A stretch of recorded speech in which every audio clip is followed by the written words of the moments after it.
Nosotros en la Diputación Provincial tenemos, dentro del área de bienestar social, tenemos diferentes planes, además del plan Estrella, que es el plan de empleo de 4 millones de euros, tenemos diferentes acciones que podemos dedicar a bien a empresas o bien a particulares, de prestar los servicios directos allí donde están las necesidades.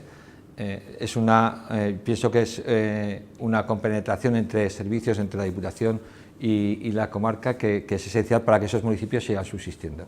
Lo que tenemos que hacer es que las competencias de una vez por todas sean claras y que eso ayude a que no haya un mal gasto del dinero público. Es fundamental una competencia, saber de quién la tiene que ejercer. La teleasistencia es fundamental. Teleasistencia es un servicio que no es competente en la Diputación Provincial, pero por problemas de financiación en la Diputación General de Aragón se ha venido desarrollando desde la Diputación Provincial.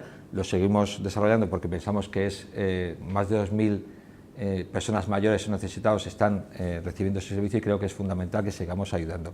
Y si tanta experiencia tenemos, no hubiésemos perdido de 17 diputados a 7 diputados. Algo mal habremos hecho conforme vamos bajando en número de diputados, en número de representación, en número de votos. Sin mucha experiencia política que se tiene, algo mal se está haciendo. Pero sin reconocer los errores, mal podemos iniciar un proyecto nuevo. O sea, ahora la sociedad demanda personas nuevas, caras nuevas, proyectos nuevos, ilusiones nuevas. La sociedad nos está demandando hace tiempo ya unos cambios generacionales que aporten nuevas ideas.